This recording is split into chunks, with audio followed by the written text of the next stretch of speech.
Hace un tiempo me hice una pregunta que imagino que muchas nos habremos hecho en más de una ocasión. ¿Existen realmente los trabajos decentes o es un cuento que nos venden para que aguantemos en esa rueda de hámster infinita que es la carrera profesional?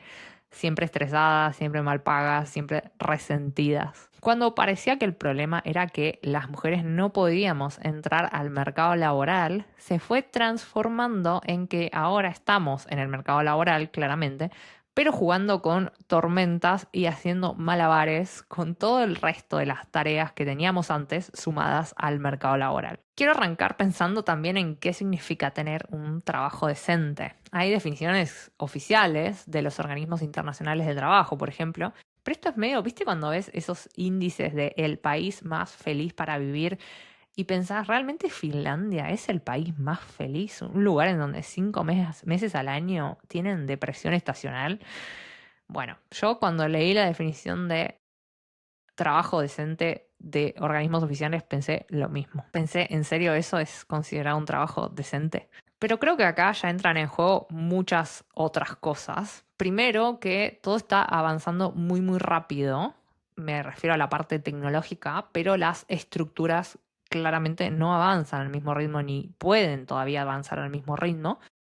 Cuando nuestros abuelos trabajaban, un trabajo decente era el que te alcanzara para comer y capaz tenían medio día libre a la semana o ni siquiera eso. El concepto de feriado, franco, festivo, lo que sea, el día libre en el que no se trabaja, se creó hace relativamente poco y vacaciones también. Después con nuestros padres, un trabajo digno o decente, que no son sinónimos, pero bueno, lo van a escuchar que los uso intercambiablemente porque se me chispotean un poco.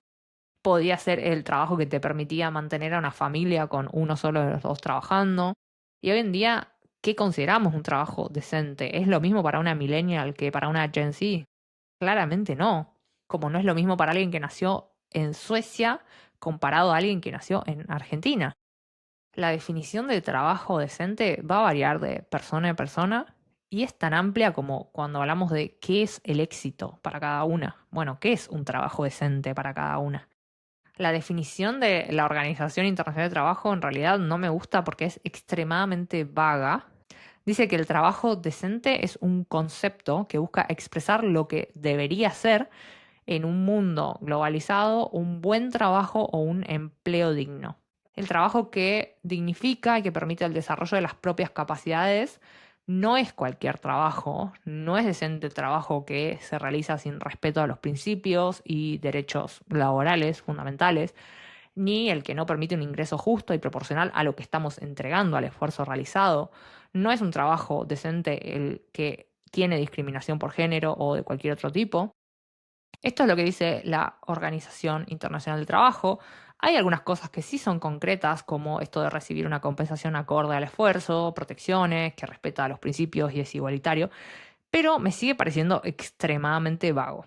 Si yo te digo mi definición de trabajo decente, es ese trabajo que me da un sentido de realización, primero.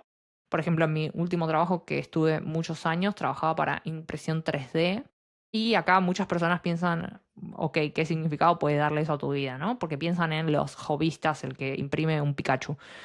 Pero en esta empresa en particular, las impresoras eran profesionales, estaban dirigidas a ingenieros, médicos, veterinarios, dentistas.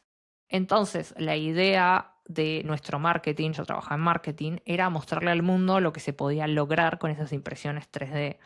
Y a veces iba desde un caso de estudio en el que habíamos colaborado con alguien que necesitaba una prótesis porque le faltaba un pie, por ejemplo, y hacíamos como distintos prototipos hasta encontrar una prótesis que funcionara y le fuese útil y se sintiese cómoda.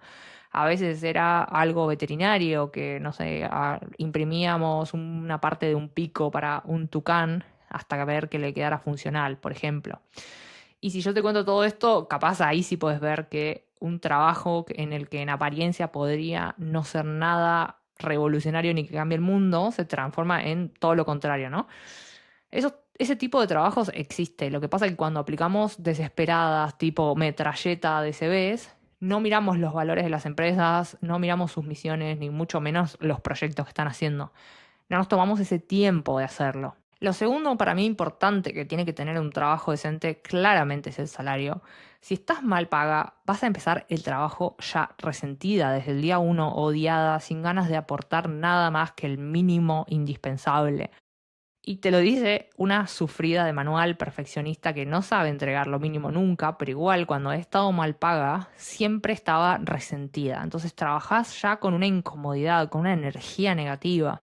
Y lo tercero para mí, aunque diría que estas tres cosas no es que están en orden de importancia para mí, para un trabajo decente, las tres se tienen que dar, si no, para mí el trabajo no es decente, es la flexibilidad. Hoy, en 2026, no considero que un trabajo sea decente si para saciar el capricho de la junta directiva no me dejan hacer remoto un trabajo que puede ser hecho de principio a fin desde mi casa con mi gato en mi regazo. No lo acepto. Entiendo que el mercado laboral hace unos años no tenía evidencia de que esto era posible. Yo vengo luchando por el remoto desde 2014 e incluso he logrado hasta 3 días de home office pre-COVID en un trabajo en el que realmente debía ser presencial. Yo trabajaba en obra, pero igual había actividades que claramente se podían realizar desde mi casa y si yo las ordenaba, las planificaba y era eficiente, podía tomarme estos días y así lo demostré. Pero es siempre luchando contra viento y marea, ¿no? Mostrando resultados, dando razonamientos. Pero ya hoy, en esta época, post-COVID, no podemos seguir diciendo ni mintiéndonos con que la oficina es más productiva. No. O sea, no lo acepto. Y esa es mi definición para mí de trabajo decente. Y hay algo más que me pareció muy interesante, que surgió de todas las horas que me pasé leyendo sobre esto para preparar el episodio, que incluso la Organización Internacional del Trabajo relaciona productividad con trabajo decente, pero no desde el discurso medio LinkedIn enfermo de trabaja más, levántate a las 5 de la mañana, responde Slack, no importa la hora para demostrar compromiso, sino más de mejores condiciones, inversión en personas, desarrollo de habilidades, innovación, sostenibilidad. E incluso muestran que la productividad, los países con mayores productividades, no son los que tienen jornadas de 40 horas semanales. Entonces está muy bueno traer esto también para no caer en la trampa de que productividad igual a horas trabajadas, que es un poco a lo que nos seguimos ateniendo con las oficinas, ¿no? Incluso estos organismos internacionales entienden algo que algunas empresas todavía fingen demencia y no, fingen no entender, que es la productividad sostenible no se logra explotando a la gente. Porque una cosa es ser productiva y otra cosa es estar quemada, ansiosa, hiperdisponible, hiperansiosa por si suena el Slack justo cuando te fuiste a hacer pis, sintiendo que tenés culpa por cerrar la compu a una hora razonable en la que ya terminó tu jornada laboral. Y para mí un trabajo que necesita destruirte para funcionar no es un trabajo decente. Capaz es legal, capaz tiene contrato, capaz tiene una oficina hermosa con sillones para dormir la siesta, cafecito gratis, pizza los viernes a las 4 p.m. y cerveza artesanal y no sé, la página de Careers llena de fotos de gente sonriendo y feliz de trabajar ahí. Pero no puedes desconectarte si vivís con miedo, si no puedes hablar con honestidad, si no puedes negociar límites, si tu cuerpo está pagando ese precio todos los días. Entonces, perdón, pero para mí no es un trabajo decente. Tengo clientas para las que un trabajo decente es que puedan ganar $3.000 al mes. Para otras, capaz, si es menos de 7.000 euros al mes, ni siquiera le dan la hora a los entrevistadores. Esto es real. Hay mujeres ahí afuera, mujeres a las que conozco, mujeres con las que trabajé para enseñarles a negociar, ganando 110.000 euros al mes, 150.000 euros al mes. Hay muchas mujeres en gradas mucho más altas, aunque parezcan imposibles, y hay otras en gradas más bajas, pero que para ellas es su definición de extremadamente decente. Porque todo esto va a depender de dónde vivimos, de otros factores que consideramos importantes.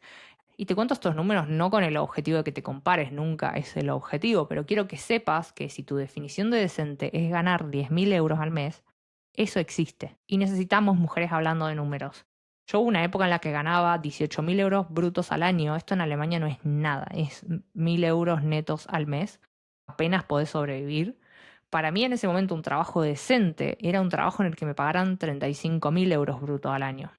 Pero nadie en mi entorno me había dicho que yo, con mis capacidades, podía ganar 70.000 euros al año si le ponía estrategia a mi carrera. Por eso es que tenemos que hablar de estos temas, por eso te invito a que compartas mi podcast con tu amiga, con tu hermana, con tu compañera de trabajo, porque este contenido puede ser gratuito, pero eso no significa que no tenga un valor enorme y un impacto enorme en la vida de muchas mujeres. Entonces, ¿existen los trabajos decentes? Mi opinión más honesta y sincera es que sí. Primero porque lo he vivido. Segundo porque conozco a profesionales que vienen a trabajar conmigo para negociar, que tienen trabajos decentes. Y tercero porque definir un trabajo decente va a depender de cada una de nosotras. Y porque en este planeta hay gente con realidades súper diversas, tomándose un cafecito mirando sus cuentas de inversiones mientras nosotras estamos acá en este episodio. Ese futuro que soñás probablemente ya sea la realidad de muchas personas. Para poder encontrar esos trabajos decentes, primero tenemos que entender qué significaría eso para nosotras, para vos. Y acá también quiero traer algo importante antes de olvidarme para no caer en el cuento meritocrático de, bueno, si quieres un trabajo mejor, esfuérzate más. Porque sí, yo creo que podemos hacer muchísimo con estrategia, con claridad, con preparación, con aprender a comunicar nuestro valor. Pero los trabajos decentes no aparecen flotando en el aire porque una persona tuvo actitud. También dependen de sistemas, de países con mejores condiciones laborables, empresas con más estructura, de leyes que se cumplen, de culturas en donde descansar no se ve tanto como una falta de compromiso. Si comparamos, no sé, Europa, por ejemplo, con Estados Unidos. En Estados Unidos es la cultura de trabajo hasta cuando estoy en el hospital. Literal, escuché una vez de una mujer que estaba en un Zoom después de haber parido y estaba en la cama, hacía media hora que había parido y estaba en el Zoom en una meeting. O sea, a ese nivel estamos hablando, en Europa no es tan así. Hay lugares en donde el salario no te convierte automáticamente en una amenaza. Las condiciones laborales no son un detalle menor y está bueno que hoy en día podemos trabajar desde nuestro país para países con realidades muy diferentes, con culturas muy diferentes. Y estas condiciones laborales, digo que no son menor porque afectan tu salud mental, tus relaciones, tus decisiones de dónde vivir, tus ganas de tener hijos o no, tu autoestima, tu capacidad de proyectar un futuro, tu energía básicamente. El trabajo es algo que ocupa demasiadas horas de nuestra vida como para tratarlo como si fuera una cosa secundaria. Por eso hoy más que nunca plantearte trabajar remoto para un país con mejores condiciones laborales en el que vivís empieza a cobrar muchísimo más sentido, ¿no? Y nos da también FOMO a veces de por qué no lo estamos haciendo nosotras y vemos que mucha gente a nuestro alrededor lo está haciendo. Yo conozco muchísimas personas, clientas y no clientas, amigas, familiares que trabajan desde Argentina para otros países. Cuando alguien llega a un one-on-one y me dice que quiere revisar su búsqueda laboral, yo estoy segura que en el 90% de los casos el primer ajuste que hay que hacer es que dejen de aplicar a mansalva a todo lo que se les cruza. Porque si para vos un trabajo decente es un trabajo remoto y que paga $2.000 al mes, entonces no apliques a ese trabajo híbrido que paga $500 al mes. Eso diluye tu estrategia, diluye tu foco, te saca energía en cosas que vos después igual no vas a querer. Hay un ejercicio también que yo incluyo bastante en los talleres que en realidad está pensado para encontrar el propósito más que el trabajo ideal, pero nos puede servir para también definir nuestro significado de trabajo con buenas condiciones, ¿no? Sin idealizar y pensando que la carrera dura décadas y es algo fluido y no estático, ¿no? Esto siempre tengámoslo en cuenta. No es que lo que para vos hoy es un trabajo decente e ideal se va a mantener durante los 42 años que dura la carrera laboral. No, esto hay que estar siempre pensando en si lo que estamos haciendo se alinea con nuestros objetivos a largo plazo. Pero, sin irme por las ramas, este ejercicio que te menciono es el de las 7 preguntas extrañas de Mark Manson.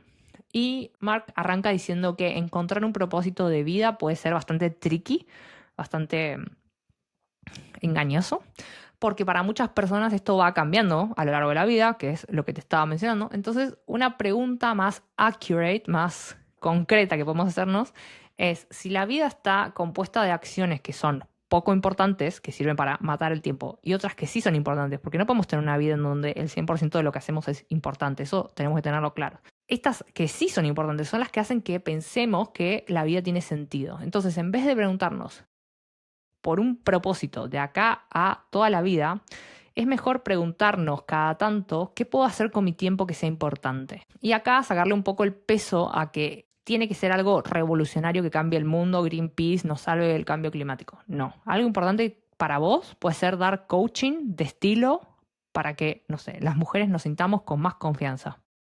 Punto. Eso para vos puede tener un propósito, puede ser un trabajo con sentido e importante. Y Mark dice que hacernos esta pregunta es mucho más accionable que pensar qué quiero en mi vida para darle propósito, y por eso es que la plantea como puerta de entrada antes de arrancar con las 7 preguntas extrañas. Después nos presenta las 7 preguntas extrañas, como le llama él, y que dice que si las contestás a conciencia, yo las he hecho, están muy buenas, puedes descubrir qué es importante para vos. La primera pregunta, y la voy a leer porque no me la acuerdo, es: ¿cuál es tu sabor favorito de sándwich de mierda? Y si este viene con una aceituna.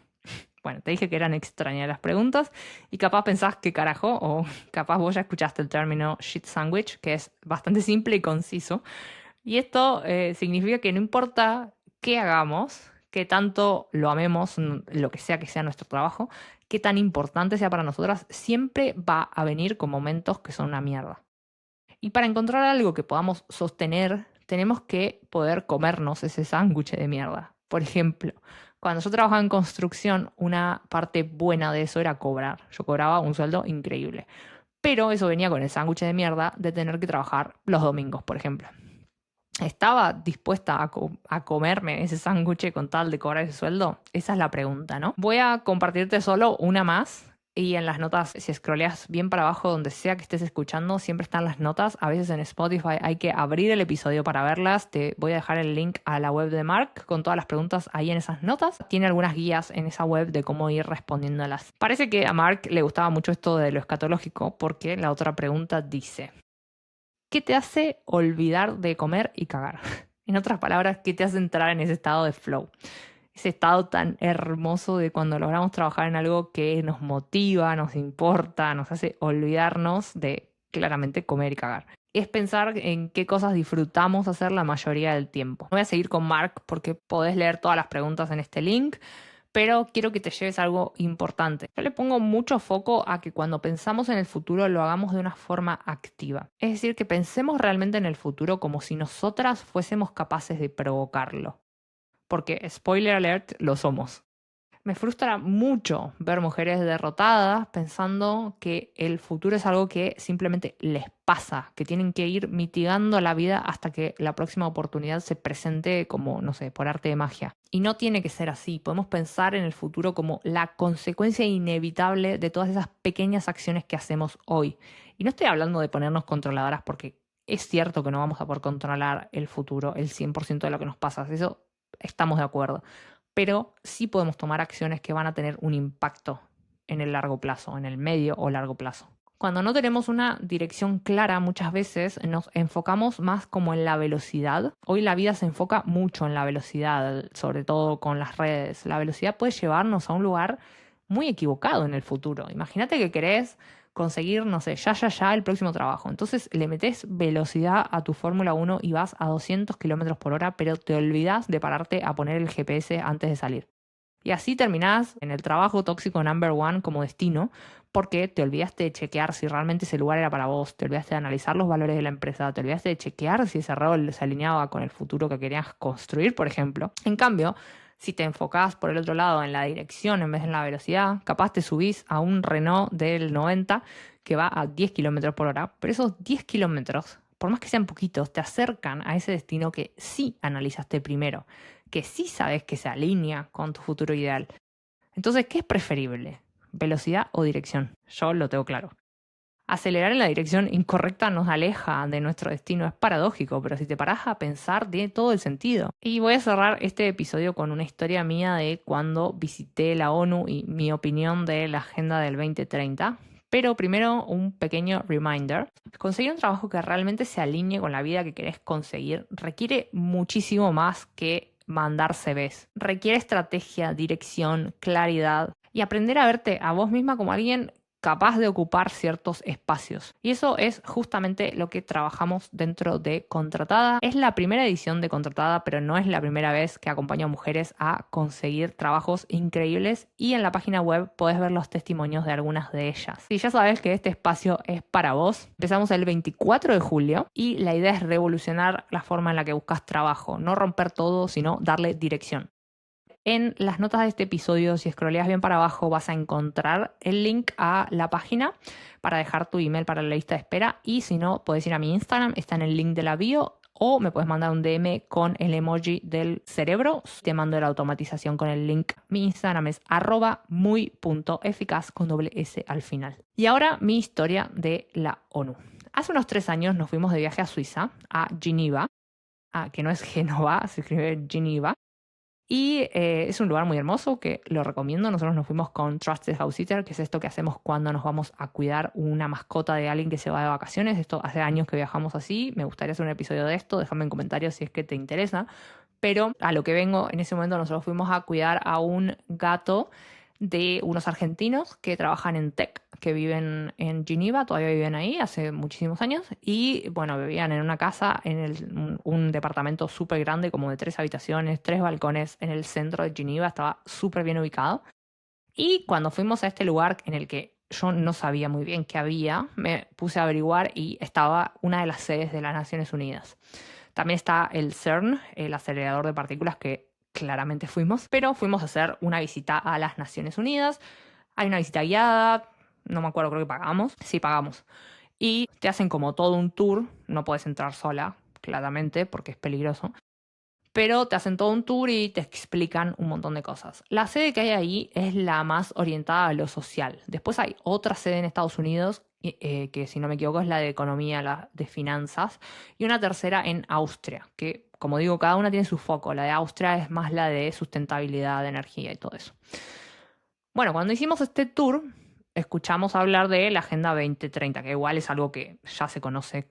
Tiene objetivos globales, son objetivos de desarrollo e igualdad, trabajo decente y de todo eso que suena súper enorme y hermoso, que no haya hambre en el mundo, que haya igualdad, bueno, ya sabemos. Creo que son 17 puntos. Y en un momento hubo ronda de preguntas, de Q&A. Y había algo que esta persona no había dicho, y es algo que a mí me faltaba, que era un dato súper importante para mí, que eran números.